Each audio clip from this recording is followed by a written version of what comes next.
time goes, the Negroes and Africans in particular may tend to forget about the African figures in Africa and diaspora who led efforts against racism and colonialism. Welcome to Posterity Show. My name is Daniel Munja, and today I'm going to present on an outstanding African intellect of late 18th and early 19th century, Dr. Edward Wilmot Blyden. So, who is Dr. Blyden, and why has he been able to leave an indelible mark on the pages of history, as well as to continue influencing people long after he has passed on? Blyden is undisputedly foremost African intellect of the 19th century in his brilliant career to expand the fields of religion, education, journalism, politics, and philosophy. His career was based in Sierra Leone, Liberia, and Lagos. He is best remembered as an African patriot, in that his work, and he is also recognized as father of Pan-Africanism. He was the first one to coin the term Africa for Africans. And yes, the term Pan-Africanism was coined after his death, but his work revealed that he had greater influence that was associated with the rise of Pan-Africanism. So how did Blyden found his personality, and what are the background of Blyden?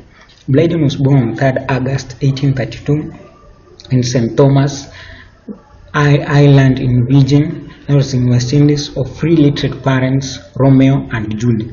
His father was a tailor, his mother was a school teacher. Blyden was 7 siblings. So Blyden was recognized in his youth because of his talent and drive, and he was educated and motivated by Reverend John Knox, who encouraged him to continue with his formal education in North America. And in 1850, at the age of 18, Blyden immigrated to North America to continue with his formal education. And upon realizing that the potential student was a black, the theological college in Rutgers Theological College in United States rejected him, or rather denied him enrollment because of racism. His efforts were also in vain in two other theological colleges, whereby he was denied admission. And this was the first time that Blyden was facing disappointment and put him in front line of prejudice. Remember, he came from a family that was far better off than slavery. And Blyden was disappointed and disapproved by this act. And this was a time whereby slave was still legal in United States. There was a fugitive slave law, whereby if you cannot justify that you were a slave before, you could be captured and taken to go back and do some slavery. And remember, Blyden had never been a slave before. So this made him to buy into the ideas of American Colonization Society, an organization that had been made in 1817. And so Blyden bought into these ideas, and he immigrated to Africa in 1851. He continued with this formal education in Alexander High School in Monrovia, and he was offered courses such as geography, theology, classic, among other courses. And Blyden remained in Africa for more than 30 years, rising gradually to the highest level of Liberian society. Blyden became a teacher in 1854. Blyden edited and viewed the Liberian Herald in 1855 to 1856. Blyden became a principal of Alexander High School in 1858. Blyden became a statesman. Blyden became a professor of classics in 1864. Blyden became a diplomat to French and Britain. Blyden became a Presbyterian minister. Blyden became a statesman. Blyden became, and unfortunately, Blyden became an unsuccessful candidate of presidential election in 1885. And due to immense popularity that was competing with the winner of the election at that time, Blyden fled to Sierra Leone in Freetown, and he had a nice time living there because he had spent some 2 years in 1871 and 1873 there. Blyden was more of an intellect in Sierra Leone than he was in Liberia. In the United States of America, Liberia and Sierra Leone, Blyden was not without controversies, and this was a time whereby he was a man, an outstanding man who did not allow anything to sway him from what he wanted to say. And he believed that posterity will reward those who say what was in their consciousness. And he also believed that he cannot be moved by the status quo or any power from mind. And so what are the thoughts and ideas of Blyden? Blyden arrived in Africa with the mindset that Africans rather how to be colonized for them to develop, and they believed that Christianity was a tool to vindicate Africans. But all this were at the beginning, and he had a mental shift, and later he preferred Islamic religion and was against colonialism. As early as 1878, Blyden called for independence in West Africa, and he really championed African culture. He was a man of ideas more than man of action, and this makes him to be historically significant in that through his ideas he championed and defended the African race and culture. He said the African personality was much better than the European personality because it exhibited qualities such as communism, sympathy, spirituality and cooperation, and character that were antithetical to the Europeans. He said that it is a smaller matter in a letter that is sent to Booker T. Washington that the whites have not developed have not advanced yet to a level whereby you can invite a Negro to a prayer meeting, unlike the Negroes have developed. And this articulates the ideas of Blyden after his mental shift. He was against the European Christianity, and said Africans were subjected to a lot of injustice in this European Christianity, and he preferred Islamic religion. Reason because Islamic religion was not used as a tool of inferiority like the Christianity religion.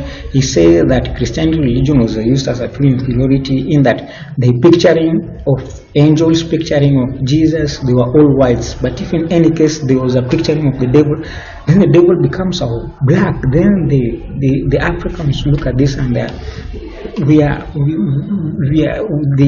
inferior. They become moved by this assumption, and this was really doing a lot of harm to Africans. They said Christianity was late in Africa, and the Africans had to emulate much from Islamic religion because it had been chiefly introduced by the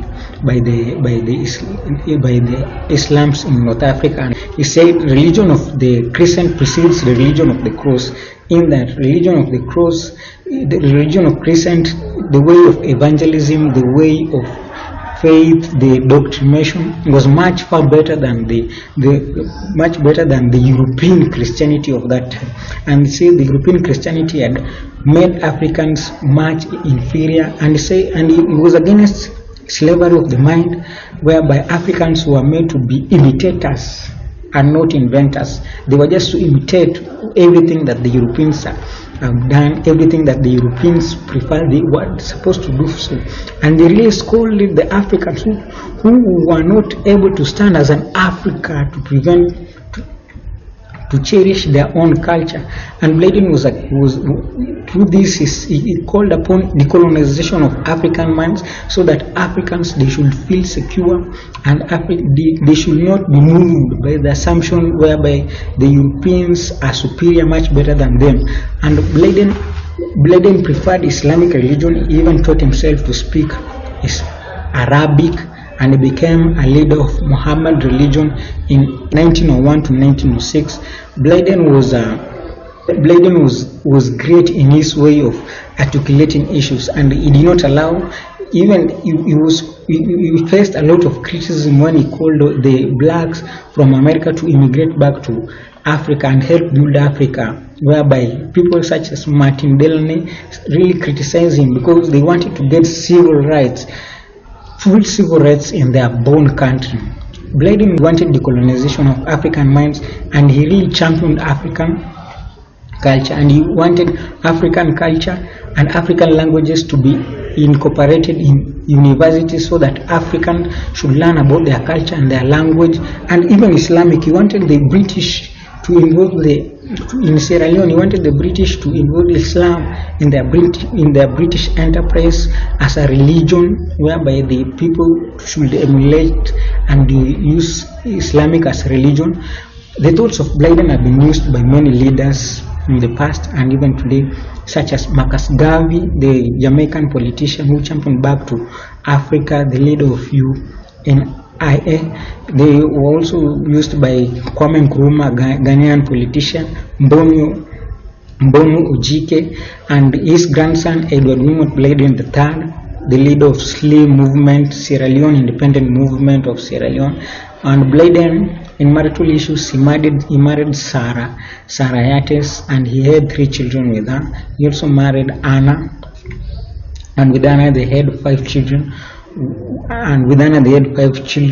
Blyden died in 1912, 7 February 1912. His funeral was attended by many, both the Christian and the Muslims in Freetown, and he was buried in Race Course Cemetery. And all those were some of the thoughts of Blyden. His books that he worked upon, for example, there is A Voice from Bleeding Africa that was published in 1856, The Nigro and the Ancient History in 1869, Christianity, Islam and the Negro Race in 1887, just to mention a few.